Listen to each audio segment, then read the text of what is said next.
छत्तीसगढ़ के बाद मध्य प्रदेश के एक अधिकारी का भी थप्पड़ मारने का वीडियो वायरल हो गया। राज्य के शाजापुर जिले में कोरोना कर्फ्यू लागू करवाने पहुंची एडीएम पर एक लड़के के साथ बुरा बर्ताव करने का आरोप लगा। घटना 2 दिन पुरानी बताई गई, जिसके वायरल वीडियो में गुस्से में तमतमाई एडीएम मंजुषा विक्रांत राय एक लड़के को चांटा मारती नजर आई। राज्य के दूसरे कई शहरों की तरह ही शाजापुर में भी कोरोना कर्फ्यू लगा हुआ है, जिसे सख्ती से लागू करवाने के लिए एडीएम अलग अलग इलाकों में पहुंची, लेकिन एक जगह पर उन्हें एक जूते की दुकान खुली दिखी। वीडियो में दिखा कि दुकान का शटर थोड़ा सा खुला था, जिसे उनके साथ आए लोगों ने ऊपर किया। जिसके बाद दुकान के अंदर से एक लड़का बाहर आया, जिससे सवाल जवाब करते हुए एडीएम ने आओ देखा न ताओ और उसके गाल पर चांटा मार दिया। घर बता ना, तेरा घर कहाँ है? घर चला बता रहा, उधर है ना? अधिकारी को लड़के पर हाथ उठाता देख साथ आए पुलिस वाले ने भी दादागिरी दिखाते हुए उसे डंडे से डराया। यही नहीं, घटना के बाद दुकान सील कर दी गई। लेकिन जैसे ही 2 दिन पुराने इस मामले का वीडियो वायरल हुआ, वो मध्य प्रदेश की सियासत का मुद्दा बन गया। कांग्रेस ने छत्तीसगढ़ के सूरजपुर के डीएम पर हुई कार्रवाई की मिसाल दी और शिवराज सरकार पर हमले तेज कर दिए। छत्तीसगढ़ का उदाहरण जिसमें वहां के मुख्यमंत्री ने निर्णय लिया और एक मिसाल पेश की। एक हमारे मुख्यमंत्री जो ऐसी बातों पे आंख मीच लेते हैं। लेकिन राज्य सरकार इस मामले में फूंक फूंक कर कदम उठाने के मूड में दिखी। क्या कारण था, क्यों हुआ, क्या ये सच है या वीडियो में कुछ मैनिपुलेशन हुआ है, ये देखने के बाद ही कुछ बात समझ पाएंगे। इस मामले में आरोपी एडीएम मंजुषा विक्रांत राय ने अब तक कुछ नहीं कहा है। वैक्सीन की बर्बादी रोकने के लिए केंद्र सरकार ने नया कदम उठाया है। न्यूज़ 18 के रवि सिंह की रिपोर्ट है कि सरकार ने 18 साल से 44 साल की उम्र वाले लोगों के वैक्सीनेशन के लिए ऑन साइट रजिस्ट्रेशन को मंजूरी दे दी है। यानी अब कोविन प्लेटफॉर्म पर टाइम स्लॉट लिए बिना ही कुछ लोगों को सेंटर पर टीका लगाया जा सकेगा। हालांकि जिन लोगों ने टाइम स्लॉट बुक कराया है, पहले उन्हें वैक्सीन लगाई जाएगी और जब रजिस्ट्रेशन के मुताबिक सबको टीका लग जाएगा, तब बची हुई वैक्सीन दूसरे लोगों को लगाई जाएगी।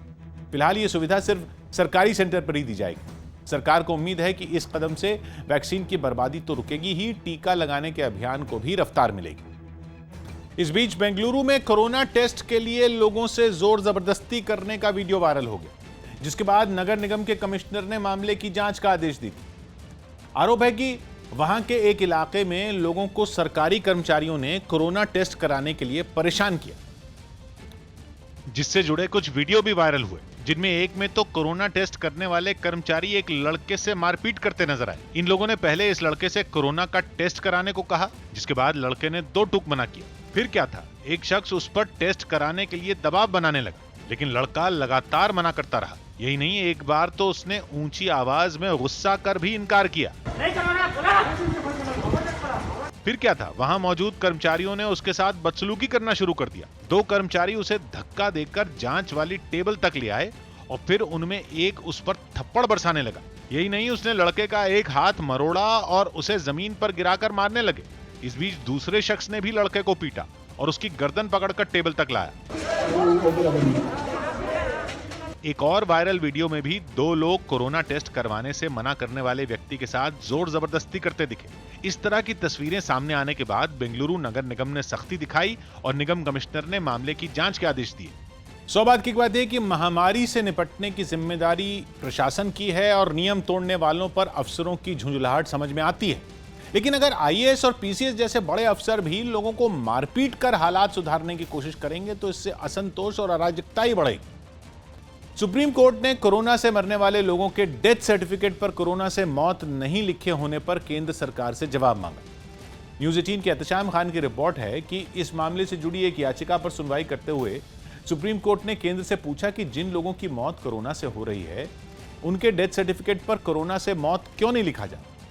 क्योंकि अगर सरकार ऐसे लोगों के परिवार के लिए कोई योजना लागू करती है तो वो कैसे साबित करेंगे कि मौत कोरोना से हुई है या नहीं। सुनवाई करते हुए जज एमआर शाह ने यह भी कहा कि उन्होंने खुद देखा है कि कोरोना मरीजों की मौत के बाद उनके डेथ सर्टिफिकेट पर मौत की वजह फेफड़े या दिल की बीमारी लिखा होता है, जबकि उनकी मौत कोरोना से हुई होती है। जिसके बाद सरकारी वकील ने कोर्ट में बताया कि डेथ सर्टिफिकेट पर वही लिखा जाता है जो आईसीएमआर के दिशा निर्देश हैं और कोरोना से जुड़ा ऐसा कोई नियम नहीं है। ये दलील सुनने के बाद सुप्रीम कोर्ट ने केंद्र से 10 दिन में जवाब मांगा और पूछा कि क्या ऐसे लोगों के परिवारों को सरकार 4 लाख मुआवजा दे सकती है। हरियाणा के हिसार में कई किसान संगठनों ने 16 मई की घटना के विरोध में जोरदार हंगामा किया। 16 मई को हिसार में पुलिस और किसान संगठनों से जुड़े लोगों के बीच झड़प हुई।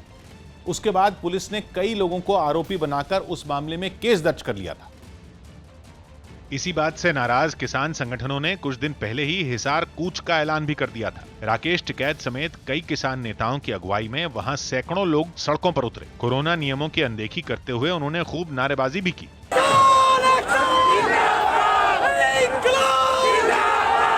इस प्रदर्शन में सैकड़ों की भीड़ सड़क पर चलती नजर आई, जबकि कई गाड़ियां भी उनके साथ चलती रहीं। न तो सड़क पर चलने वालों के चेहरों पर मास्क नजर आया, न ही गाड़ी में सवार लोगों ने मास्क की परवाह की।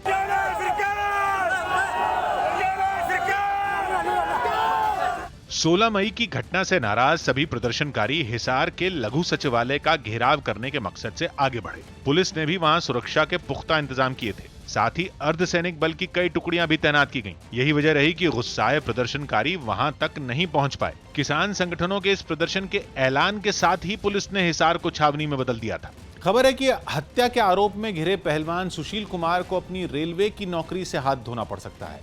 न्यूज 18 के चंदन जजवाड़े की रिपोर्ट है कि उत्तर रेलवे ने ग्रुप बी अधिकारी के तहत तैनात सुशील कुमार को सस्पेंड करने की तैयारी कर ली है। उन्हें deputy chief general commercial manager के पद पर रेलवे में नौकरी मिली थी, लेकिन वो इन दिनों डेपुटेशन पर दिल्ली सरकार के लिए काम कर रहे हैं। और जब सुशील की गिरफ्तारी हुई तो दिल्ली सरकार ने FIR की कॉपी रेलवे को सौंप दी, जिसके बाद माना जा रहा है कि रेलवे बोर्ड जल्द ही उन पर कार्रवाई कर सकता है। रेलवे का नियम है कि ऐसे किसी कर्मचारी की गिरफ्तारी के 48 घंटे के बाद ही उसे सस्पेंड किया जा सकता है। उत्तर प्रदेश के संभल से हैरान करने वाली कुछ तस्वीरें सामने आई। वहां दो पक्षों ने एक दूसरे पर जमकर पत्थर बरसाए, जिसमें कुछ लोग घायल हो गए। आरोप है कि पैसों के लेन देन के मुद्दे पर उनके बीच विवाद शुरू हुआ, जो अचानक इतना बढ़ गया कि उन्होंने एक दूसरे पर हमला कर दिया। वहां से सामने आई एक तस्वीर में कुछ लोग एक दुकान की छत पर पत्थर बरसाते दिखाई दिए। उस छत पर भी कुछ लोग नजर आए जो इस हमले का जवाब देने में पीछे नहीं रहे। इसके बाद तो दोनों तरफ से पत्थरों की बारिश शुरू हो गई। आसपास के लोग जुटकर इस लड़ाई को देखने लगे, लेकिन कोई बीच बचाव करने के लिए आगे नहीं आया। बाद में कुछ लोगों ने पुलिस को बुलाने की जरूरत समझी। खबर है कि जानकारी मिलने के बाद वहां पहुंची पुलिस ने हंगामा कर रहे लोगों को खदेड़ दिया। दुकान पर सामान को लेकर कहासुनी हुई है और उसी में मारपीट हुई है। पथराव की इस घटना में पुलिस ने 7 लोगों को हिरासत में ले लिया। सौभाग्य की एक बात यह कि हम लोग गजब तरह के जाहिल हैं, जो पहले विवाद पैदा करते हैं, फिर उसे लाठियों से, डंडों से, ईंट पत्थरों से सुलझाने के चक्कर में और बड़ा बवाल कर देते हैं, क्योंकि हमें पुलिस और कानून से ज्यादा अपनी ताकत पर भरोसा है, जबकि आखिरकार हमें जाना पुलिस के पास ही पड़ता। यूपी के मथुरा से चौंकाने वाली कुछ तस्वीरें सामने आई। वहां कोरोना नियमों की अनदेखी कर खाने पीने की चीजों को लूटने की होड़ मच गई। प्रशासन और समाज सेवा से जुड़े कुछ लोगों ने जरूरतमंदों के बीच ये सभी चीजें बांटने के लिए मंगवाई थी, लेकिन उन्हें सही तरीके से बांटा जाता उससे पहले ही वहां मौजूद लोग खाने पीने की चीजों पर टूट पड़े। ज्यादा से ज्यादा सामान लेने की होड़ में उनमें भगदड़ मच गई। जिसके हाथ में जो आया, जितना आया, बस उसे लूटने की कोशिश में जुट गया। कुछ तो जिस थैले में चावल दाल रखे थे उसे उठाकर ही वहां से भागते दिखे। ऐसे में वहां धक्का मुक्की शुरू हो गई। इससे पहले सभी जरूरतमंद 2 कतारों में खड़े दिखे। बताया गया कि काफी देर के इंतजार के बाद जब उन्हें सामान नहीं मिला तो वो लोग हॉल के अंदर घुसे और वहां रखी चीजों पर धावा बोल दिया। इस दौरान कई लोग जो इस लूटपाट की होड़ में शामिल नहीं थे, उन्हें खाली हाथ लौटना पड़ा। सौभाग्य की एक बात यह कि भूखे लोगों का पेट तो भरा जा सकता है, लेकिन लालच और स्वार्थ में अंधे लोगों को संभालना मुश्किल है, जो मौका मिलते ही लोगों को भड़काकर अंधेरगर्दी मचाते हैं ताकि उसकी आड़ में गरीबों का हक लूट सकें। और मथुरा में भी राशन किट लूटने के पीछे भीड़ में छुपे ऐसे ही लालची लोगों को जिम्मेदार माना जा रहा है। बिहार के सासाराम से चौंकाने वाला एक वीडियो सामने आया। वहां एक श्राद्ध कार्यक्रम में डांस का आयोजन कर कोरोना नियमों की धज्जियां उड़ाई गई। कोरोना के कहर को रोकने के लिए बिहार के सभी जिलों में इन दिनों लॉकडाउन लागू है, लेकिन सासाराम में हुए इस श्राद्ध कार्यक्रम में लोगों ने सारी हदें पार कर दी। वहां से सामने आई एक तस्वीर में लोग डांस के नशे में चूर दिखाई दिए। ऐसा लगा कि उन्हें न तो अपनी फिक्र है और न ही अपने परिवार की, क्योंकि वो डांस करने वाले कलाकारों को देखकर ये भूल गए कि देश में कोरोना से हाहाकार मचा है।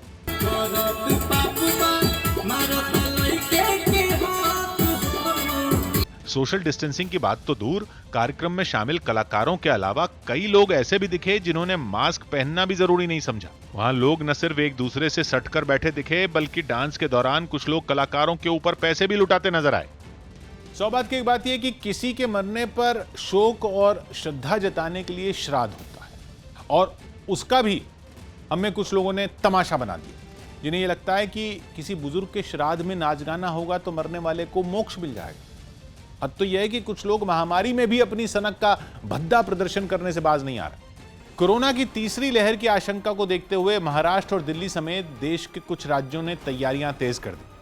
महाराष्ट्र सरकार ने तो मुंबई में बच्चों के लिए एक बड़े कोविड अस्पताल को बनाने का काम भी शुरू कर दिया, जिसके लिए मुंबई के मलाड इलाके के एक बड़े से मैदान में 24 घंटे काम जारी है। वहां सैकड़ों मजदूर इस अस्पताल को बनाने के काम में जुटे नजर आए। अस्पताल के काम का जायजा लेने के लिए वहां महाराष्ट्र सरकार के मंत्री आदित्य ठाकरे और असलम शेख भी पहुंचे। बताया गया कि इस अस्पताल में 2000 से ज्यादा बेड होंगे। साथ ही बच्चों के इलाज के लिए वहां ऑक्सीजन समेत सारी सुविधाएं मौजूद रहेंगी। अगर बच्चे संक्रमित होते हैं तो माँ को भी उनके साथ रखा जा सकता है। यही वजह है कि इतनी बड़ा जो अस्पताल है ये बनाया जा रहा है। अस्पताल बनाने में देरी ना हो, इसलिए वहां मजदूरों की मदद के लिए कई क्रेन भी लगाई गई। आने वाले 25 दिन के अंदर आप यहाँ पे आओगे तो आपको पूरा फुल फ्लेज एक हॉस्पिटल यहाँ पे तैयार दिखाई देगा। बताया गया कि मुंबई के 4 बड़े अस्पतालों में बच्चों के लिए अलग से कोविड वार्ड बनाने का काम भी शुरू कर दिया गया है, ताकि कोरोना की तीसरी लहर से बच्चों को बचाने में मदद मिल सके। मुंबई के अलावा दिल्ली में भी तीसरी लहर की आशंका को देखते हुए तैयारी तेज कर दी गई। और दक्षिण दिल्ली नगर निगम ने तो अपने एक स्कूल को ही कोविड सेंटर में बदल दिया। बच्चों के लिए बनाए गए इस कोविड सेंटर के अंदर का माहौल कुछ वैसा ही रखा गया जैसा आमतौर पर किसी क्लासरूम का होता है। बताया गया कि 50 बेड के इस सेंटर में कोरोना के इलाज से जुड़ी सारी सुविधाएं मौजूद हैं। आपात हालात में किसी मरीज को अस्पताल भेजने के लिए वहां एक एम्बुलेंस भी खड़ी नजर आई। चाहे नगर निगम हो, चाहे दिल्ली सरकार हो, वो अब बच्चों को ध्यान में रखकर ऐसे इंतजाम कर रहे हैं ताकि उनका सही ट्रीटमेंट किया जा सके। बताया गया कि दक्षिण दिल्ली नगर निगम के इस कोविड सेंटर में बच्चों के अलावा कोरोना योद्धाओं का इलाज भी किया जाएगा। यहाँ पर हमने कोरोना योद्धाओं के लिए भी 20% बेड्स रिजर्व करे हैं। कोरोना की तीसरी लहर से बच्चों को बचाने के लिए इस कोविड केयर सेंटर में डॉक्टरों के साथ बाकी स्वास्थ्य कर्मियों की तैनाती भी कर दी गई। सौभाग्य की एक बात यह कि महामारी की पहली लहर बुजुर्गों पर और दूसरी लहर युवाओं पर भारी पड़ी, जिसकी तैयारी में चूक अब तक चुभ रही। इसीलिए तीसरी लहर की चेतावनी मिलते ही मुंबई, दिल्ली जैसे शहरों ने उसकी तैयारी शुरू कर दी, ताकि आग लगने पर कुआं खोदने की नौबत ना आए। यूपी के उन्नाव में एक सब्जी बेचने वाले की मौत के मामले में आरोपी एक पुलिसकर्मी को गिरफ्तार कर लिया गया, जबकि 2 पुलिस वालों की तलाश की जा रही है। 21 मई को हुई इस घटना से जुड़ा एक सीसीटीवी वीडियो भी सामने आया, जिसमें 2 पुलिस वाले सब्जी बेचने वाले फैसल को ले जाते हुए दिखे। वीडियो में दिखा कि एक पुलिस वाला बाइक पर बैठा रहा और दूसरा पुलिस वाला फैसल को उसके पास लेकर आया। विजय चौधरी नाम के सिपाही ने उसे पहले थप्पड़ मारे और फिर दोनों पुलिस वाले फैसल को मोटरसाइकिल पर बिठाकर अपने साथ ले गए। बाद में सब्जी बेचने वाले की मौत की खबर आई। घटना के वीडियो सामने आने के बाद हंगामा मच गया। फैसल की मौत के मामले में 3 पुलिस वालों पर हत्या का मामला दर्ज किया गया है। अभियुक्तों की गिरफ्तारी के लिए प्रयास किए जा रहे हैं, तो इतना क्राइम ब्रांच को दी गई है। जिले के डीएम और एसपी रविवार की शाम बड़े सुरक्षा घेरे में फैसल के परिवार से मिलने पहुंचे। अधिकारियों ने परिवार को निष्पक्ष जांच और हर मुमकिन मदद का भरोसा दिया। फैसल के परिवार की मांग है कि आरोपी पुलिस वालों को फांसी की सजा दी जाए। फांसी की सजा होनी चाहिए। हमारे भैया को 10 मिनट में मार दिया और वो तो 3 दिन से फरार है। घटना के सीसीटीवी वीडियो में फैसल को थप्पड़ मारता दिख रहा विजय चौधरी अब पुलिस की गिरफ्त में है, जिसे एसओजी की टीम ने यूपी के बिजनौर से गिरफ्तार किया, जबकि बाकी आरोपियों की तलाश जारी है।